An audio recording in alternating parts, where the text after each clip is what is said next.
کچھ لوگوں میں وہ قوت ارادی اتنی مضبوط نہیں ہوتی، وہ ادھر ادھر سوچتے رہتے ہیں۔ کچھ لوگ جسمانی طور پر بہت توانا ہوتے ہیں، کچھ لوگ جسمانی طور پر پیدائشی طور پر کمزور ہوتے ہیں۔ تو اگر کوئی قوت ارادی کمزور رکھنے والا شخص ہے، وہ بھی تو اللہ کی تخلیق ہے، اللہ کا بندہ ہے، خطاؤں کا ظہور ہو جاتا ہے، توبہ کرتا ہے، پھر کچھ عرصے کے بعد پھر خطا کا ظہور ہو جاتا ہے، پھر توبہ کرتا ہے۔ تو ہم تو یہ سمجھیں گے کہ ایک حد کے بعد پھر اس کی توبہ قبول نہیں ہونی چاہیے، لیکن حدیث سنیے۔ وعن ابی ہریرہ رضی اللہ تعالی عنہ قال قال رسول اللہ صلی اللہ علیہ وسلم ان عبدا اذنب ذنبا، یقیناً ایک بندہ جو ہے وہ ایک گناہ کرتا ہے، فقال، پھر وہ کہتا ہے رب، اے میرے پروردگار، اذنبت فاغفر، مجھ سے گناہ ہو گیا ہے، مجھے معاف فرما دے۔ فقال ربہ، تو پروردگار یہ کہتا ہے اعلم عبدی ان لہ ربا یغفر الذنب ویأخذ بہ،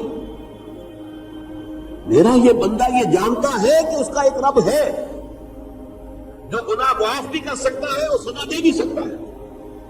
کیا معنی ہوئی؟ گناہ اس نے کیا ہے لیکن جانتا ہے اللہ کو کہ وہ معاف بھی فرما سکتا ہے، تبھی تو وہ اللہ سے معافی کی درخواست کر رہا ہے۔ اس کے اس جاننے کی بنیاد پر، اس کے اس علم کی بنیاد پر، اس کے اس ایمان کی بنیاد پر فرمایا غفرت لعبدی، میں نے اپنے بندے کو معاف کر دیا۔ ثم مکث ماشاء اللہ، پھر وقت گزرا جتنا کہ اللہ نے چاہا، ثم اذنب ذنبا، پھر اس سے گناہ ہو گیا، فقال رب اذنبت ذنبا فاغفر، پھر کہتا ہے پروردگار مجھ سے گناہ ہو گیا، پھر مجھے معاف فرما دے۔ فقال ربہ، اللہ فرماتا ہے عالم عبدی ان لہ ربا یغفر الذنب ویأخذ بہ، میرا بندہ ہے نا جو جانتا ہے کہ اس کا ایک رب ہے، ایمان باللہ اس کے اندر ہے، تبھی تو پکار رہا ہے، اس کے اس علم، اس ایمان کی بنیاد پر میں نے اسے معاف کر دیا۔ ایک اور حدیث، میں نے چونکہ اس گفتگو کے لیے ان احادیث کا تفحص کیا ہے، یہ تو بہت ہے حدیثیں، میں نے ان میں سے کچھ چنی ہے۔ ہمارے پاس واعظ ناصح، وہ بھی کسی شخص کو روکتے رہے، برائیوں سے روکتے رہے، نہیں رکتا، تو کہیں غصے میں آ کے اللہ تجھے کبھی معاف نہیں کرے، یہ کتنا بڑا جرم ہے، اس کا اندازہ کیجیے اس حدیث سے۔ تو میرے بندے کو میری رحمت سے مایوس کر رہے ہیں، کتنا بڑا جرم ہے، اس کا اندازہ کیجیے۔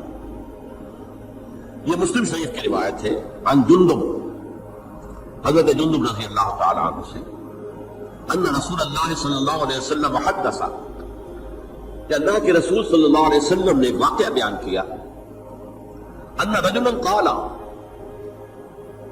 کہ ایک شخص نے یہ کہا واللہ لا یغفر اللہ لفلان، کہ خدا کی قسم اللہ تعالیٰ فلاں شخص کو کبھی معاف نہیں کرے گا۔